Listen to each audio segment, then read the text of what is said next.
ଏବେ ଆସି ପହଞ୍ଚିଲି କାହିଁକି ବ୍ୟସ୍ତ ହଉଛ କହିଲ? ସତ୍ୟାର କିଛି ପ୍ରୋବ୍ଲେମ ଥିଲା? ସତ୍ୟା ଆସିଲେ ମୁଁ ତାକୁ ସାଙ୍ଗରେ ନେଇକି ଘରକୁ ଯିବି। ଓକେ ସତ୍ୟା, ଏ ସତ୍ୟା ତତେ ପରା ଡାକୁଛି, ଏଠିକି ଆସ, ଏଠିକି ଆସ ପରା କହୁଛି।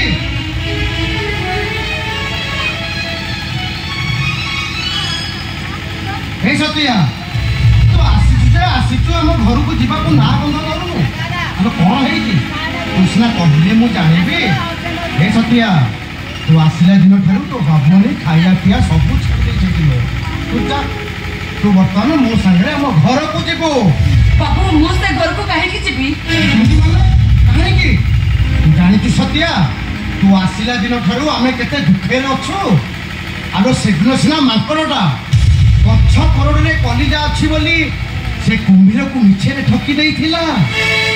ହେଲେ ତୋ ବାବୁଆଣୀର କଲିଜା ତୋହରି ପାଖରେ ଅଛି ଲୋ। ଆଉ ତୁ ଯଦି ଠକି ଦେବୁ ତୋ ବାବୁଆଣୀଟା ମରିଯିବ ଲୋ ସତ୍ୟା। ଆପଣ ଯଦି ପାରୁଛନ୍ତି ମୋ ତୋଠି ଯିବି ଶେଷ କରିଦିଅନ୍ତୁ। ହେଲେ ବାବୁଆଣୀ ତ ମରିବା କଥା କୁହନ୍ତୁନି ଆପଣ। ତୋର ଟଙ୍କା ଦରକାର ନା? ସେଇଟା ବଡ଼ କଥା ନୁହେଁ। ତୁ ପୁରା ଆମକୁ କଥା ଦେଇଛୁ, ଭରସା ବିଶ୍ୱାସ ଦେଇଛୁ।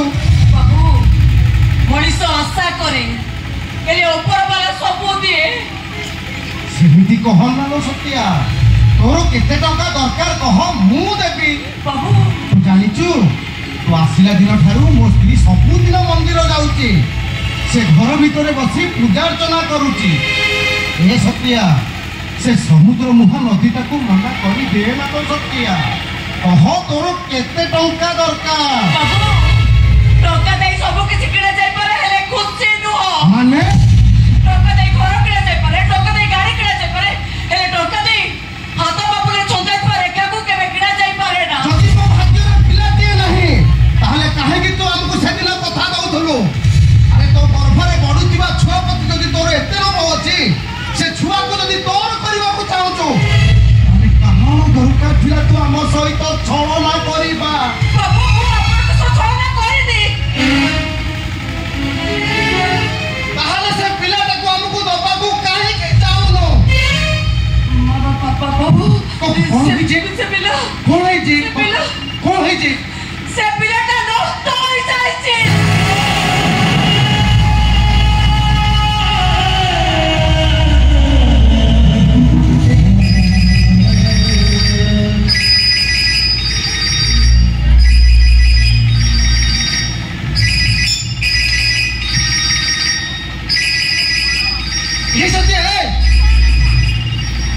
এই তো বাপনের ফোন আসলানি।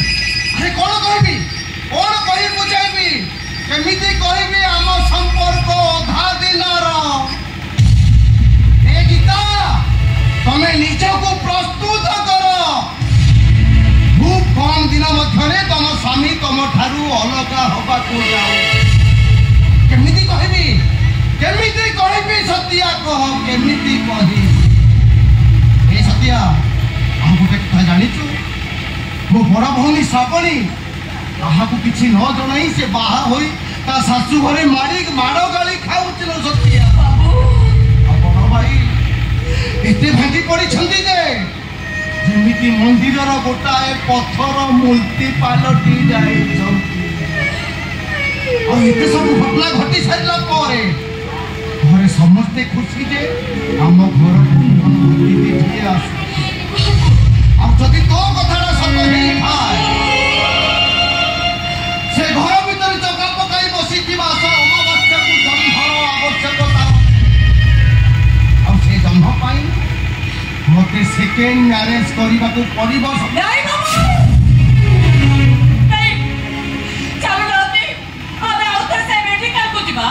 ସେ ଡକ୍ଟରକୁ କହିବା ଆଗରୁ ଯାହା କରିଥିଲା ଏବେ ଠିକ ସେଇଆ କରିବ। ବାବୁ 100ଟା ଇଞ୍ଜେକ୍ସନ କାହିଁକି 1000ଟା ଇଞ୍ଜେକ୍ସନ ନେବା ପାଇଁ ମୁଁ ରାଜି ଅଛି। ହେଲେ ଆପଣ ବାବୁ ଆଣିକି ଛାଡ଼ିକି ଆଉ କାହାକୁ ବାହା ହେବା କଥା କୁହନ୍ତୁ। ସତ୍ୟା ମୁଁ ଏତେ ବଡ଼ ନିଷ୍ଠୁର ହେଇପାରିବିନି, କେବେ ବି ନିଷ୍ଠୁର ହେଇପାରିବିନି। ସେଦିନ ଡକ୍ଟର କହୁଥିଲେ ଗୋଟେ ସ୍ତ୍ରୀର ଗର୍ଭରେ 2 ଥର ଭ୍ରୂଣ ରୋପଣ କରାଗଲେ स्त्री लोकटी जीवन में केबे भी मां हेई पारिबनी ईश्वर को इच्छा तो जड़े बंध्या पलटि गला मो स्वार्थ पाई मो खुशी पाई मु तते तो मातृत्व वंचित करी पारिबिनी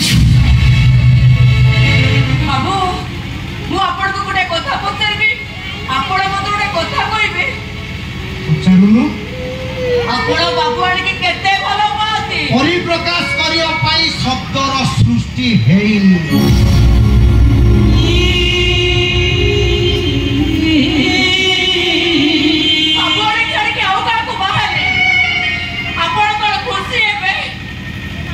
जीवंत मनीष नृत्य करे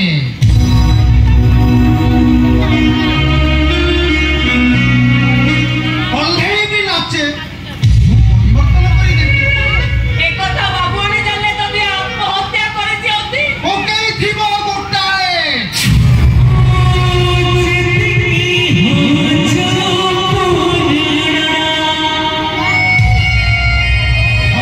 थीबो दीटा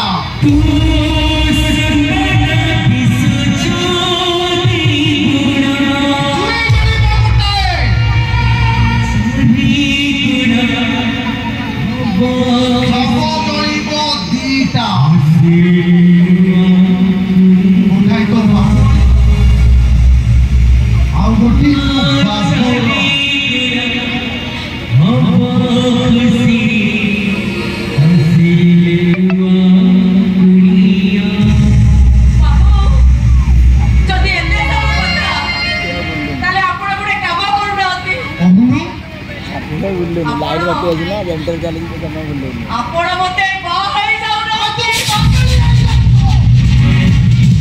समुद्र में बाबू मात्र गोटे दिन ପାଇଁ ମୁଁ ଆପଣଙ୍କ ସ୍ତ୍ରୀ ହେବି ସमुଦ୍ର କର ତଥା ପିଲା ପାଇଁ ପଡ଼ିବନି ହାତରେ ସଂଖ୍ୟା ଅଛି ମକା ଶୀଘ୍ର ଅଛି ଆଉ ଯଦି କହିବି ଏ ଶାଢ଼ୀ ଖୁରିଦି ଆଉ ଗୋଟେ ଦାବିକା ଶାଢ଼ୀ କିଣି ଦେବି ବାବୁ स्टॉपी सत्य आसे स्टॉपी ठीक ଅଛି ବାବୁ ଗୋଟେ ଦିନ ପାଇବ କି ଗୋଟେ ରାତି ପାଇବ ସେତିକି ସମୟ ପାଇଁ ହୁଅନ୍ତୁ ଯଦି ବେଲେ ଉଧାର ବାଟିରେ ବଞ୍ଚି ପଡ଼ିବ ବାବୁ ମୋର ଭରସା ଅଛି ପଟାକର ପୁଇଲେ ପୁଣି କଚା ହବ ଆସନ୍ତୁ ବାବୁ ଆସନ୍ତୁ ମୁଁ ତ ବାବୁ ସହିତ କେବେ ବି ବିଶ୍ୱାସ କରି ପାରିବି କାହିଁକି ଆସ ହବ ମୋ ସ୍ୱାମୀ ଚାହୁଁ ଆପଣଙ୍କ ବିନା ମୁଦତ ମୋ ବାପା ଏମିତି ଆପଣ ବାପା ହେବେ ମୋ ମା ହେବେ ଯୋଉଟା ଯେମିତି ହବ ସେଇଟା ଠିକ୍ ସେମିତି ହବ ଏଥିରେ କ୍ଷତି କଣ ବାବୁ ए सत्या तू तो बापुआनी पाखକୁ ଯିବା କଥା ଯଦି ଚାହ ନହେଲେ ଏଇଠି ଥା ମୁଁ ଆସୁଛି ବାବୁ